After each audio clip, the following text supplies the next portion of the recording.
નમસ્કાર વિદ્યાર્થી મિત્રો, હું ચેતન પટેલ આપ સર્વનું હાર્દિક સ્વાગત કરું છું અમારી યુટ્યુબ ચેનલમાં। તો વિદ્યાર્થી મિત્રો, આજે આપણે ધોરણ 10ની અંદર બોર્ડની પરીક્ષાની અંદર વિભાગ એ ની અંદર પૂછાનારા મોસ્ટ આઈએમપી પ્રશ્નોની આપણે ચર્ચા કરવાની છે કે જે સેક્શન એ ની અંદર વિદ્યાર્થીઓને ઘણી વખત મૂંઝવણોમાં મૂકી દે છે। તો એના માટે આજે આપણે 1 માર્ક્સના મોસ્ટ આઈએમપી ક્વેશ્ચન જોવાના છીએ।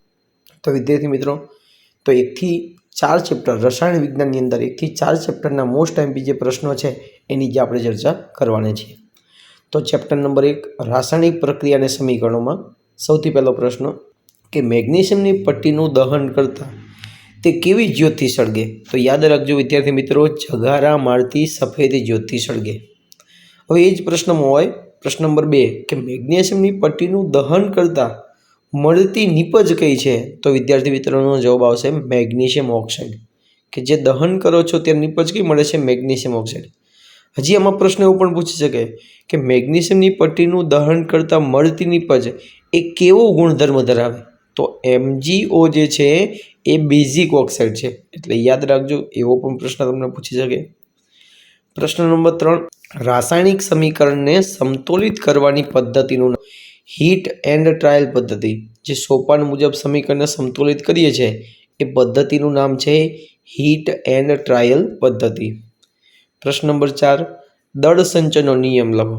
દ્રવ્યનું સર્જન કે વિનાશ થઈ શકતો નથી, આ નિયમને દળ સંચયના નિયમ તરીકે ઓળખવામાં આવે છે। અસમતોલિત રાસાયણિક સમીકરણને ખાલી જગ્યા તરીકે ઓળખવામાં આવે છે। તો અસમતોલિત રાસાયણિક સમીકરણના બીજા 2 નામ છે, એક કંકાલ રાસાયણિક સમીકરણ અને બીજું છે માળખાકીય રાસાયણિક સમીકરણ। એટલે યાદ રાખજો વિદ્યાર્થી મિત્રો, કંકાલ રાસાયણિક સમીકરણ એટલે અસમતોલિત રાસાયણિક સમીકરણ। પ્રશ્ન નંબર 6 છે અગત્યના સૂત્રો। તો અગત્યના સૂત્રો વિશે માહિતી ધ્યાન રાખજો। તો તમને આમાંથી આવા નામ ઉપરથી તમને સૂત્રો લખવાનું પૂછે તો યાદ રાખજો અગત્યના કયા સૂત્ર છે। સૌથી પહેલાં CaO એટલે કેલ્શિયમ ઓક્સાઇડ, એટલે એને કહેવાય કડી ચૂનો, જેનું ઇંગ્લિશ નામ છે ક્વિક લાઇમ। CaOH ટ્વાઇસ એને કહેવાય છે ફોડેલો ચૂનો અથવા તો લાઇમ વોટર અથવા તો ચૂનાનું નીતર્યું પાણી। એના પછી CaCO3 એને કહેવાય છે ચૂનાનો પથ્થર, જેને કહે છે આરસ પાણ। PbNO3 ટ્વાઇસ લેડ નાઇટ્રેટ, તો લેડ નાઇટ્રેટ છે અને આ લેડ નાઇટ્રેટનો જે પાવડર છે એનો રંગ સફેદ હોય છે, એટલે રંગ બાબતના પ્રશ્નો પણ તૈયાર રાખજો। FeSO4 એટલે એને વંચાય છે ફેરસ સલ્ફેટ, અને એ ફેરસ સલ્ફેટનો રંગ હોય છે લીલાશ પડતો અથવા તો આછો લીલો। તો આવા અગત્યના કેટલાક સૂત્રો પણ પૂછી શકે છે। 7 ફેરસ સલ્ફેટને ગરમ કરતા કયો રંગ બને છે? તો ફેરસ સલ્ફેટને ગરમ કરતા લાલાશ પડતો કથ્થાઈ રંગ બને। રંગ બાબતના વિદ્યાર્થી મિત્રો પ્રશ્ન તૈયાર કરી લેજો। પ્રશ્ન નંબર 8 ફેરસ સલ્ફેટને ગરમ કરતા ઉદ્ભવતા વિશિષ્ટ વાસ ધરાવતો વાયુ? તો ફેરસ સલ્ફેટને ગરમ કરો તેમાંથી 2 વાયુ ઉત્પન્ન થાય, એક SO2 અને બીજો SO3। પ્રશ્ન નંબર 9 લેડ નાઇટ્રેટને ગરમ કરતા ઉત્કલન નળીમાંથી કયા રંગનો વાયુ બહાર નીકળે છે? તો લેડ નાઇટ્રેટને ગરમ કરતા એમાંથી કથ્થાઈ રંગનો NO2 વાયુ। યાદ રાખજો વિદ્યાર્થી મિત્રો, રંગ આધારિત પ્રશ્નો પૂછાય જ છે। પાણીના વિદ્યુત વિભાજન દરમિયાન એનોડ ઉપર ઓક્સિજન અને કેથોડ ઉપર હાઇડ્રોજન વાયુ। પ્રશ્ન નંબર 11 શ્વેત શ્યામ ફોટોગ્રાફી એટલે એને કહેવાય છે બ્લેક એન્ડ વ્હાઇટ ફોટોગ્રાફીમાં શેનો ઉપયોગ થાય? તો સિલ્વર ક્લોરાઇડ અથવા તો સિલ્વર બ્રોમાઇડ, AgCl અથવા તો AgBr। પાણીના વિદ્યુત વિભાજન દરમિયાન હાઇડ્રોજન અને ઓક્સિજનનું કદથી પ્રમાણ? તો કે 2:1 હોય। ધ્યાન રાખજો, હાઇડ્રોજન પહેલાં અને ઓક્સિજન પછી હોય તો 2:1, ઓક્સિજન અને હાઇડ્રોજન પૂછે તો 1:2 આવશે।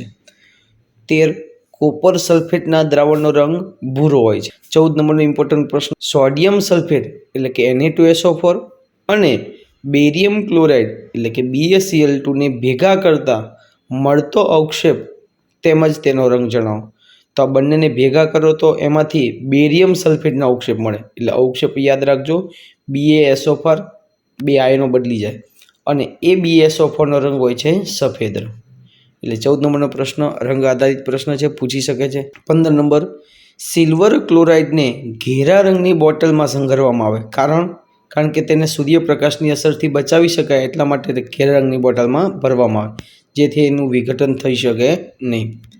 16 કોપરનો રંગ તો કે ચમકદાર કથ્થાઈ રંગ. યાદ રાખજો, કોપર જે છે કેવું રંગનું હોય? ચમકદાર કથ્થાઈ રંગ. અને કોપર ઓક્સાઇડનો રંગ પૂછે તો કાળો રંગ. યાદ રાખજો, કોપર પૂછે તો ચમકદાર કથ્થાઈ અને કોપર ઓક્સાઇડ પૂછે તો કાળો રંગ.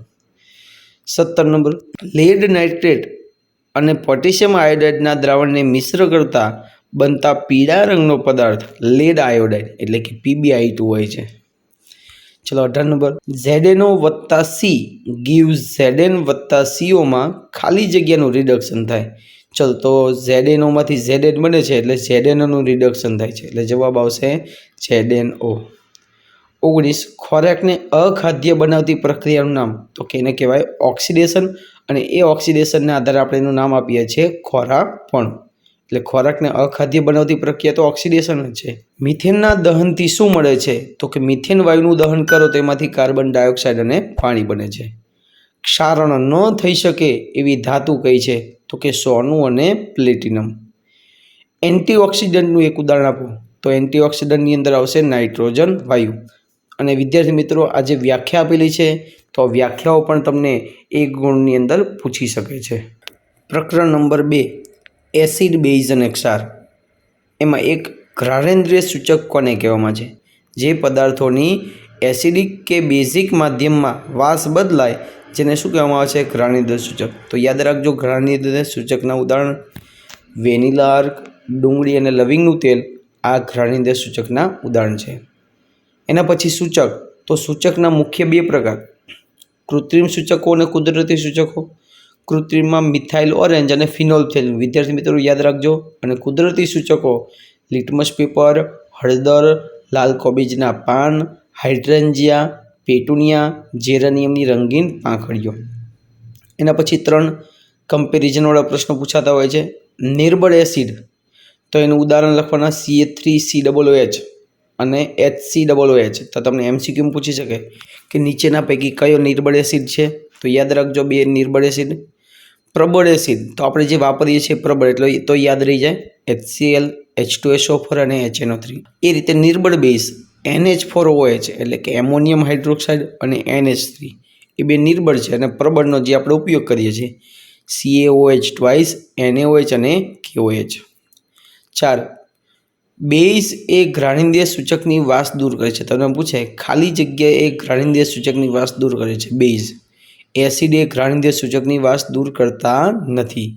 5, ધાતુ વત્તા એસિડ gives ક્ષાર અને હાઇડ્રોજન. યાદ રાખજો, સોડિયમ ઝિંકેટનું અણુસૂત્ર Na2ZnO2. કોપર 2 ક્લોરાઇડનું સૂત્ર CuCl2. 7 નંબર, ખાલી જગ્યાની પાણીમાં દ્રાવ્યતા ખૂબ જ વધુ હોય છે. કેલ્શિયમ હાઇડ્રોજન કાર્બોનેટ એટલે કે CaHCO3 છે એની પાણીમાં દ્રાવ્યતા વધુ હોય છે. કેલ્શિયમ કાર્બોનેટના સ્વરૂપો. તો કેલ્શિયમ કાર્બોનેટ કયા સ્વરૂપે જોવા મળે છે તો કે તમને લાઇમસ્ટોન સ્વરૂપે, ચાક, આરસ પહાણ, પરવાળા અને શંખ સ્વરૂપે. એના પછી 9 નંબર, NaOHનું દ્રાવણ ફિનોલ્ફથેલિન સાથે કેવો રંગ આપે છે તો કે ગુલાબી રંગ આપે. યાદ રાખજો 9 નંબર. 10 નંબર, એસિડ વત્તા બેઝ ગેવ ક્ષાર વત્તા પાણી. 11 નંબર, કોપર ઓક્સાઇડના ભૂકામાં મંદ HCl ઉમેરતા દ્રાવણનો રંગ કેવો બને છે તો કે વાદળી લીલો બનશે. 12, ધાત્વિય ઓક્સાઇડ એટલે એને કહેવામાં આવે છે બેઝિક ઓક્સાઇડ. તો એના ઉદાહરણ યાદ રાખજો Na2O, MgO, CaO અને BO. અધાત્વિય ઓક્સાઇડ એટલે એને કહેવાય છે acidic oxide, SO2, NO2, Cl2SO1 અને CO2. તો આ બધા છે અધાત્વિય ઓક્સાઇડ. તો આમાં યાદ શું રાખવાનું તો ધાત્વિય હોય એમાં એક જ આવે અને અધાત્વિયમાં ઓક્સિજન એક કરતાં વધુ હોય. એટલે તમને ઓપ્શન આપેલો હોય કે નીચેના પૈકી કયો અધાત્વિય ઓક્સાઇડ છે, નીચેના પૈકી કયો ધાત્વિય ઓક્સાઇડ છે. એના પછી એસિડિક માટે જવાબદાર આયન તો કે H+ એકવા અને H3O+ એકવા. બેઝિક માટે જવાબદાર આયન OH- એકવા. 14 નંબર, કયા સંયોજનનું આયનીકરણ થતું નથી તો કે ગ્લુકોઝ અને આલ્કોહોલ છે એ સંયોજનનું આયનીકરણ થતું નથી. આલ્કલી બેઝના ઉદાહરણ આપો તો આલ્કલીની અંદર NaOH, KOH. 16, ખાલી જગ્યાની ગેરહાજરીમાં એસિડિક વર્તણૂક દર્શાવતા નથી તો કે પાણીની ગેરહાજરીમાં એસિડિક વર્તણૂક દર્શાવતા નથી. 17 નંબર, પાણીમાં દ્રાવ્ય બેઝ કયા નામે ઓળખાય છે પાણીમાં દ્રાવ્ય હોય એ આલ્કલી નામે ઓળખાય છે. પીએચમાં પી જર્મન શબ્દ શું સૂચવે છે? પોટેન્સ એટલે કે શક્તિ સૂચવે છે. પીએચ પ્લસ પીઓએચનું મૂલ્ય 17 હોય છે. 20 નંબર, સાર્વત્રિક સૂચકની મદદથી શું જાણી શકાય છે? તો કે દ્રાવણમાં રહેલા હાઇડ્રોક્સિલ કે હાઇડ્રોક્સાઇડ આયનની માત્રા જાણી શકાય. દેહ ધાર્મિક ક્રિયા કયા પીએચની મર્યાદામાં થાય? 7 થી 7.8. 22 નંબર, સામાન્ય પાણીની પીએચ લગભગ કેટલી હોય છે? તો કે 7 હોય છે. 23, એસિડ વર્ષા એટલે શું? તો કે જે વરસાદના પાણીની પીએચ 5.6 કરતાં ઓછી હોય તેવા વરસાદને એસિડ વરસાદ કહે છે. 24 નંબર, વનસ્પતિની વૃદ્ધિ અને વિકાસ માટે જરૂરી પીએચ 6.5 થી 7.3. 25 નંબર, સામાન્ય રીતે પીએચ માપવા માટે સાર્વત્રિક સૂચક સાથે ખાલી જગ્યા કાગળ વપરાય, અંતર્ભારિત કાગળ વપરાય. ચલો 26 નંબરનો મોસ્ટ ઇમ્પોર્ટન્ટ, જીપ્સમનું અણુસૂત્ર CaSO4 × 2H2O.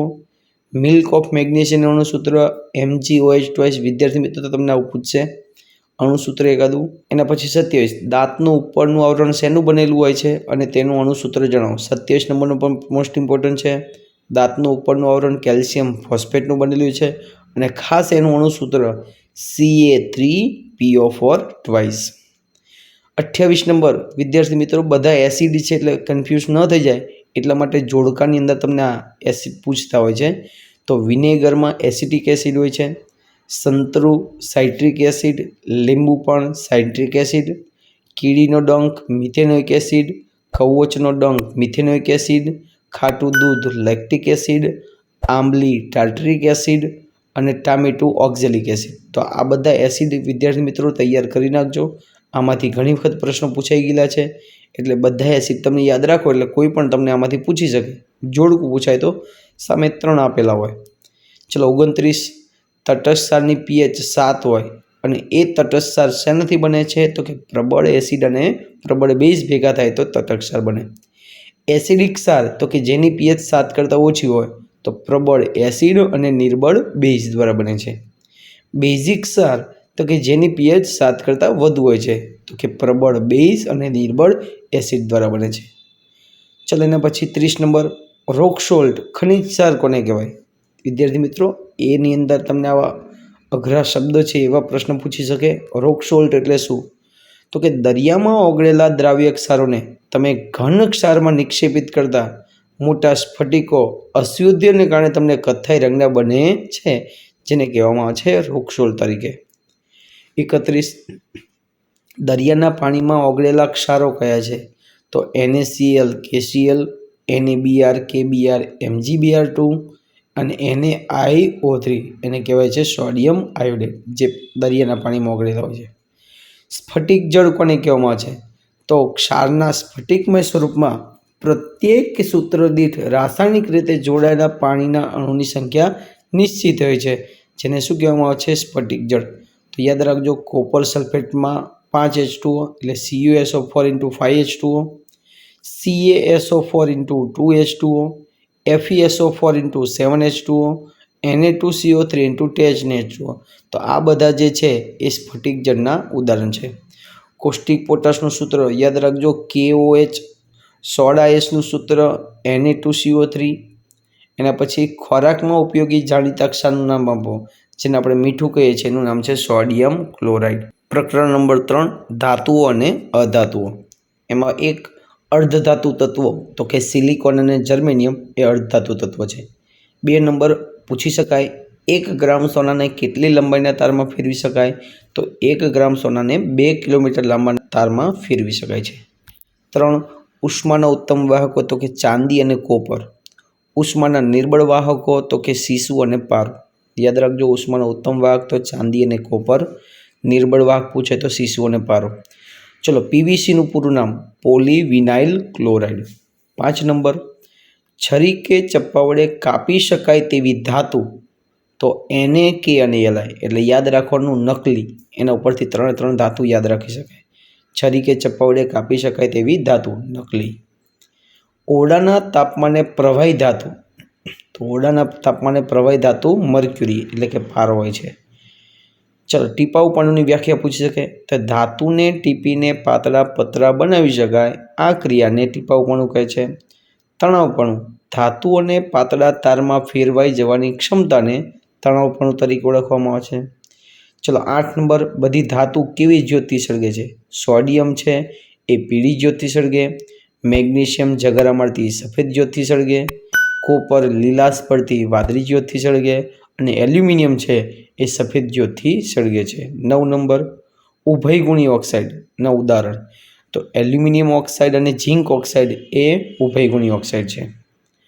કઈ ધાતુને હવામાં ખુલ્લી રાખતા સળગી ઉઠે? યાદ રાખજો, સોડિયમ ખૂબ જ વધુ સક્રિય છે એટલા માટે કેરોસીનમાં સાચવવામાં આવે છે. 11, કઈ ધાતુ ઊંચા તાપમાને ઓક્સિજન સાથે પ્રક્રિયા કરતી નથી? તો ચાંદી અને સોનું.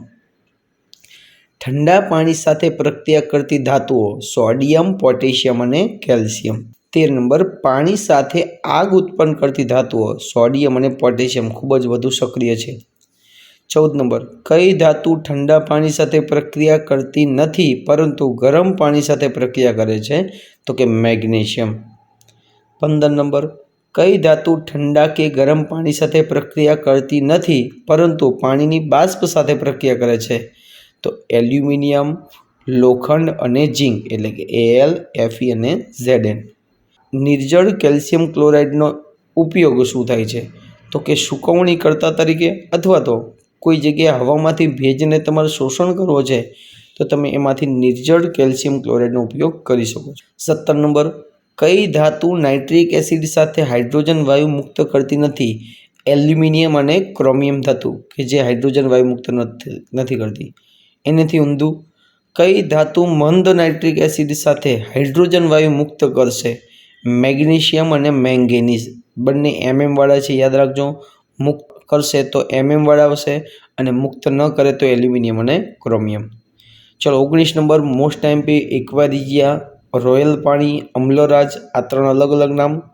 તો તમે સાંદ્ર હાઇડ્રોક્લોરિક એસિડ અને સાંદ્ર નાઇટ્રિક એસિડના 3:1 પ્રમાણથી બનતું તાજું દ્રાવણ જેને એક્વારિજિયા કહેવામાં છે. અને એક્વારિજિયામાં કઈ ધાતુ ઓગળી શકે? સોનું અને પ્લેટિનિયમ જેવી ધાતુઓ. અને તે કેવું પ્રવાહી છે? તો કે પ્રબળ ક્ષારીય ધુમાયમાન પ્રવાહી. એટલે એક્વારિજિયાનો પ્રશ્ન યાદ રાખજો. 20 નંબર, સક્રિયતા શ્રેણી કોને કહેવાય? તો જુદી જુદી ધાતુને તેમની પ્રતિક્રિયાત્મકતાના ઉતરતા ક્રમમાં ગોઠવતા બનતી શ્રેણીને સક્રિયતા શ્રેણી કહે છે. તો વિદ્યાર્થી મિત્રો, આ સક્રિયતા શ્રેણી યાદ કરી લેજો. અને આમાંથી તમને કોઈ પણ આડીવડી આપી દે અને એમ પૂછે કે સક્રિયતા શ્રેણીના ઉતરતા ક્રમમાં ગોઠવો, તો તમને ગોઠવણી કરતા આવડવી જોઈએ. આયનીય સંયોજનો ખાલી જગ્યામાં દ્રાવ્ય હોય, આયનીય સંયોજનો પાણીમાં દ્રાવ્ય હોય, આયનીય સંયોજનો ખાલી જગ્યામાં અદ્રાવ્ય હોય, પેટ્રોલ અને કેરોસીન જેવા કાર્બનિક દ્રાવકોમાં. 22 નંબર, મર્ક્યુરીની કાચી ધાતુ સિન્નાબાર છે અને એ સિન્નાબારનું સૂત્ર યાદ રાખજો, Hgs. ચલો 23 નંબર, થર્મિક પ્રક્રિયાનું સમીકરણ Fe2O3 વત્તા Al gives Fe વત્તા Al2O3 વત્તા ઉષ્મા. તો થર્મિક પ્રક્રિયાનું રાસાયણિક સમીકરણ છે અને એના ઉપયોગો રેલવેના પાટાને જોડવા માટે એટલે કે બનાવવાની વાત કરી છે, એટલે કે જોડવા માટે, અને મશીનના તિરાડ પડેલા ભાગોને જોડવા માટે થર્મિક પ્રક્રિયા વપરાય છે. 24 નંબર, અગત્યના કેટલાક સૂત્ર છે. સિલ્વર સલ્ફાઇડ Ag2S જે કાળા રંગનું હોય છે, કોપર કાર્બોનેટ CuCO3 જે લીલા રંગનું હોય છે, અને કાટનું સૂત્ર Fe2O3 જે કથ્થાઈ રંગનું હોય છે. 25 નંબરનો પ્રશ્ન મોસ્ટ ઇમ્પોર્ટન્ટ, વિદ્યાર્થી મિત્રો તૈયાર કરી લેજો. મિશ્ર ધાતુ પૈકી એક ધાતુ મર્ક્યુરી હોય તો તેને સંરસ કહેવાય, જેનું બીજું નામ છે એમાલગ્મ. પિત્તળ જે છે એ તાંબુ અને ઝીંકની મિશ્ર ધાતુ છે, એટલે આપણે એને શોર્ટ માટે યાદ રાખીએ પિતાજી. યાદ રહેશે વિદ્યાર્થી મિત્રો. બ્રોન્ઝ એ કોપર અને ટીનની મિશ્ર ધાતુ છે, એટલે કહી શકાય બ્રોકોટી.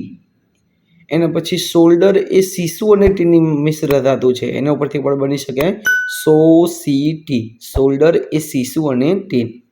લોખંડને નિકલ અને ક્રોમિયમ સાથે મિશ્ર કરતા તેમાંથી સ્ટેનલેસ સ્ટીલ બને છે, એટલે લો નિક્રો, તો એમાંથી SS બને. તો બધાને એક એક શબ્દ ઉપરથી આપણે મિશ્ર ધાતુની યાદ રાખી શકાય અને એકબીજામાં ભેગી ન થઈ જાય એ ખાસ ધ્યાન રાખવાનું.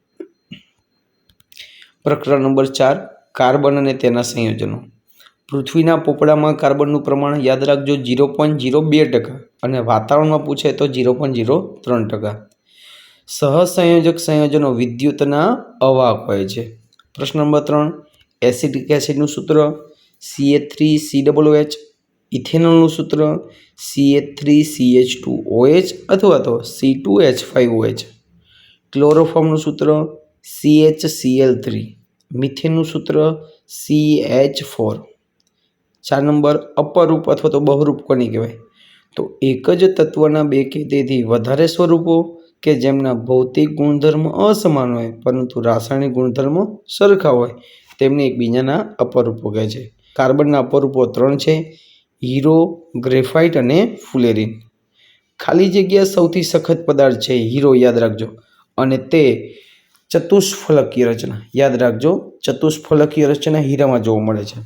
ગ્રેફાઇટ વિદ્યુતના સુવાહક હોય છે અને ગ્રેફાઇટની અંદર ષટફલકીય રચના, 6 બાજુવાળી રચના, એટલે એને યાદ રાખજો, ગ્રેફાઇટનું બંધારણ ષટફલકીય હોય છે. 7, ફુલેરીન્સ કેટલા કાર્બન પરમાણુની ગોઠવણી ધરાવે? તો 60. ફુલેરીનમાં 60 કાર્બન પરમાણુ અને જીઓડેસિક ગુંબજાકાર રચનાથી.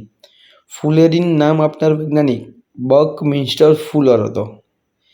કેટેનેશનનો ગુણધર્મ: કાર્બન પરમાણુ એ અન્ય પરમાણુ સાથે બંધ બનાવવાની અદ્વિતીય ક્ષમતા ધરાવતો હોવાથી ખૂબ વધુ માત્રામાં સંયોજન બનાવી શકે છે, જેને કેટેનેશન કહે. સંતૃપ્ત સંયોજન કોને કહેવાય? તો જે કાર્બનિક સંયોજનમાં કાર્બન પરમાણુ માત્ર એકલ બંધથી જોડાયેલા હોય તેવા સંયોજનને સંતૃપ્ત સંયોજન કહેવાય છે. 10 નંબર, અસંતૃપ્ત સંયોજનો: જે કાર્બનિક સંયોજનોમાં બે કે તેથી વધુ કાર્બન પરમાણુ દ્વિબંધ કે ત્રિબંધથી જોડાયેલો હોય તો તેવા સંયોજનને અસંતૃપ્ત સંયોજન. સિલિકોન એ હાઇડ્રોજન સાથે જે સંયોજન બનાવે છે તેમાં ખાલી જગ્યા અથવા તો ખાલી જગ્યા પરમાણુ સુધીની શૃંખલા હોય. યાદ રાખજો, સિલિકોન હાઇડ્રોજન સાથે જે સંયોજન બનાવે છે એમાં 7 કે 8 પરમાણુની શૃંખલા હોય છે. 12 નંબર, કાર્બન પરમાણુ કોની સાથે સંયોજન બનાવે છે? ઓક્સિજન, નાઇટ્રોજન, હાઇડ્રોજન, સલ્ફર અને ક્લોરીન સાથે. કયા વૈજ્ઞાનિકે અકાર્બનિક પદાર્થ એમોનિયમ સાયનેટમાંથી પદાર્થ યુરિયા બનાવ્યો? ફ્રેડરિચ વોલર નામના વૈજ્ઞાનિકે. એમોનિયમ સાયનેટનું સૂત્ર પૂછી શકે, NH4+ONC એમોનિયમ સાયનેટનું સૂત્ર છે, અને યુરિયાનું સૂત્ર NH2C NH2 double bond O. ચલો 14 નંબર, મોસ્ટ ઇમ્પોર્ટન્ટ યાદ રાખજો વિદ્યાર્થી મિત્રો, કોઈને કોઈ પ્રશ્ન તમને આમાંથી જોવા મળી શકે છે. આલ્કેન છે એ સંતૃપ્ત સંયોજન છે, આલ્કીન છે અસંતૃપ્ત સંયોજન છે, આલ્કાઇન પણ અસંતૃપ્ત છે. આલ્કેનનું સામાન્ય સૂત્ર CnH2n+2, યાદ રાખજો વિદ્યાર્થી મિત્રો, આલ્કેનનું સામાન્ય સૂત્ર CnH2n. આલ્કાઇનનું CnH2n-2. આલ્કેન હોય તો નામની પાછળ N પ્રત્યય લાગે, આલ્કીન હોય તો નામની પાછળ ઇન પ્રત્યય લાગે, આલ્કાઇન હોય તો પ્રત્યય આઇન લાગે. આલ્કેનની વ્યાખ્યા શું કહી શકાય? તો જે કાર્બનિક સંયોજનમાં કાર્બન પરમાણુ માત્ર એકલ બંધથી જોડાયેલો હોય તેને સંતૃપ્ત પણ કહેવાય અને આલ્કેન પણ કહેવાય. જેની અંદર કાર્બન પરમાણુ દ્વિબંધથી જોડાયેલો હોય એને આલ્કીન કહી શકાય અને ત્રિબંધથી જોડાયો એને આલ્કાઇન કહેવાય. એટલે આ કોષ્ટકમાંથી તમને કોઈ પણ પ્રકારનો પ્રશ્ન પૂછી શકે. સામાન્ય સૂત્ર ખાસ તૈયાર કરજો. વલય રચના ધરાવતા સંયોજનો કેટલા કાર્બનથી શક્ય બને છે? 3 કે તેથી વધુ હોય તો જ વલય રચના બની શકે. ચલો, પેન્ટેનનું સૂત્ર C5H12, સાયક્લોપેન્ટેન પૂછે તો C5H10 વિદ્યાર્થી મિત્રો પૂછી શકે છે. હેક્ઝેન એટલે C6H14, સાયક્લોહેક્ઝેન એટલે C6H12 અને બેન્ઝીન પૂછાય તો C6H6. ચલો 17 નંબર, ખાસ ધ્યાન રાખજો વિદ્યાર્થી મિત્રો, પરીક્ષાની અંદર આવા તમને કોઈ ક્રિયાશીલ સમૂહ આપેલા હશે અને આખું નામ પૂછાય એટલે જો Cl જોડાયેલું હોય તો પૂર્વ ક્લોરો લગાવવાનું, એટલે 2 કાર્બનની પાછળ Cl લગાવેલું હોય તો આપણે કહી શકાય કે ક્લોરો ઇથેન આપણે નામ આપી શકાય. એટલે આ તમને ક્રિયાશીલ સમૂહ ખબર જોઈએ. Cl ક્લોરીન છે, પૂર્વક એટલે નામની પહેલાં ક્લોરો લાગે. Br એટલે કે બ્રોમિન, પૂર્વક બ્રોમો લાગે. 18 નંબર, 4 ક્રિયાશીલ સમૂહ તૈયાર કરી દેજો જે તમને નામકરણમાં પણ કામ આવશે, અને આમાંથી તમને કોઈ ક્રિયાશીલ સમૂહ તમને નામ આપેલું હોય અને એમાં કયો ક્રિયાશીલ સમૂહ રહેલો છે તો એના પ્રત્યય ઉપરથી તમે ઓળખી શકો. એના સૂત્ર ઉપરથી તમે ઓળખી શકો. એટલે 4 યાદ રાખી લેજો. 19 નંબર, સમાનધર્મી શ્રેણીના કોઈ પણ બે ક્રમિક પદો વચ્ચે આણ્વીય સૂત્રનો તફાવત પૂછે તો CH2 અને આણ્વીય દળનો તફાવત પૂછે તો 14 હોય છે. બંધારણીય સમઘટકો, બ્યુટેનના બંધારણીય સમઘટકો 2, નોર્મલ બ્યુટેન અને 2 મિથાઇલ પ્રોપેન. પેન્ટેનના સમઘટકો 3, normal pentane, 2 methyl butane, 2 dimethyl propane. હેક્ઝેનના સમઘટકો hexane, 2 methyl pentane, 3 methyl pentane, 2 dimethyl butane અને 2 ડાયમિથાઇલ બ્યુટેન. સંતૃપ હાઇડ્રોકાર્બન દહન દરમિયાન કાળા ધુમાડા રહિત જ્યોત સળગે. યાદ રાખજો, સંતૃપ હોય તો કાળા ધુમાડા રહિત, અસંતૃપ હાઇડ્રોકાર્બન હોય તો ખૂબ જ કાળા ધુમાડા સાથે પીળી જ્યોતિ સળગે. 22 નંબર, કપૂર અને આલ્કોહોલ સંતૃપ છે એટલે તેજસ્વી ભૂરી જ્યોતિ સળગે. જે સંપૂર્ણ દહન થાય એ તેજસ્વી ભૂરી જ્યોત. નેપ્થેલિન અસંતૃપ છે એટલે કાળા ધુમાડાવાળી પીળી જ્યોત. ઓક્સિડેશન કરતા 23 નંબર, જે પદાર્થો અન્ય પદાર્થોમાં ઓક્સિજન ઉમેરવા માટે સક્ષમ હોય જેને ઓક્સિડેશન કરતા કહે છે.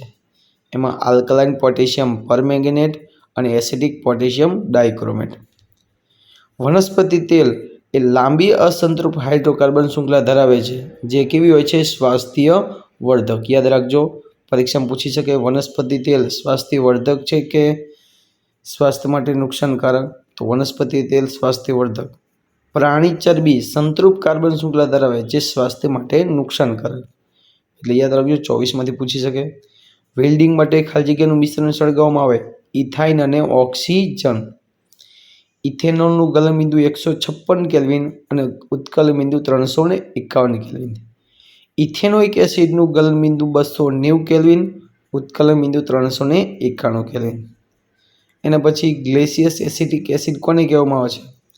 તો કે ઇથેનોઇક એસિડને 290 કેલ્વિન જેટલું નીચું ગલનબિંદુ ધરાવતો હોવાથી તે શિયાળાની ઋતુની અંદર તે ઠંડી આબોહવાની અંદર તે ઘીની જેમ થીજી જાય છે. તો આ જે થીજી ગયેલો એસિડ છે જેને કહેવાય છે ગ્લેસિયસ એસિડિક એસિડ. 28 વિનેગર, તો કે ઇથેનોઇક એસિડના પાણીમાં બનાવેલ 5 થી 8% સાંદ્રતા ધરાવતા જલીય દ્રાવણને વિનેગર, જેને બીજું કહેવામાં આવે છે સરકા તરીકે ઓળખવામાં આવે છે. 29 ઇથેનોલના સેવનથી ક્યારે મૃત્યુ થઈ શકે? ઇથેનોલના બદલે થોડી માત્રામાં જો મિથેનોલનું સેવન કરવામાં આવે તો વ્યક્તિનું મૃત્યુ થઈ શકે છે. મિથેનોલના ઓક્સિડેશનથી મિથેનાલ બને. યાદ રાખજો, 30 નંબર, મિથેનોલથી મિથેનાલ. ચલો, એસ્ટરનું સૂત્ર, એસ્ટરને કહેવાય છે ethyl acetate. CH3O double bond O CH2CH3.